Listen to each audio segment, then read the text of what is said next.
Olivier, bonjour. Bonjour. Tu es l'auteur de Manager, parler numérique et booster votre communication. Tout à fait. Les managers, ils parlent pas numérique? Ils ont une difficulté à globalement appréhender les outils. Alors au quotidien, ils les utilisent, je dirais, les SMS, les mails, c'est entré dans les us et coutumes. Mais les nouveaux outils, les réseaux sociaux notamment, qui font partie aussi de l'univers numérique, là, ils ont beaucoup plus de mal à appréhender les codes et à comprendre les enjeux. Alors justement, quels sont les enjeux et comment on peut les aider à prendre pied, à utiliser ces réseaux sociaux de façon quotidienne? Alors avant de parler des enjeux, effectivement, il convient déjà d'apprendre tout simplement. Et moi je dis toujours, faites l'expérience par vous-même, comme ça, avec un esprit dégagé de tout préjugé, et tâtonnez.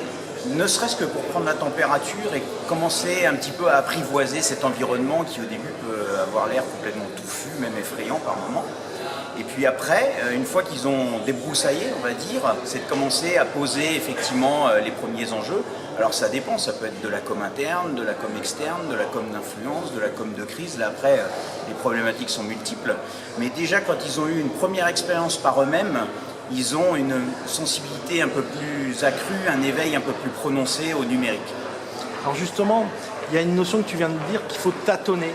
Mais ils ne sont pas formés à tâtonner dans leur métier.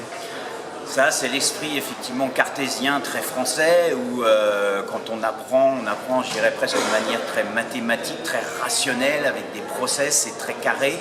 A contrario, c'est un petit peu l'esprit qu'on retrouve en Silicon Valley, où c'est l'itération qui compte, on a une idée, et puis on avance, et en avançant on fait d'autres pas, quitte à en faire d'autres côtés, et puis à repartir en arrière, et à découvrir et finalement trouver une solution. C'est vrai que culturellement, en plus, les Français ont un peu plus de difficulté à briser le moule très rationnel et même contrôlant qu'on a tendance à avoir. Plus un petit peu la peur de l'échec et de se tromper.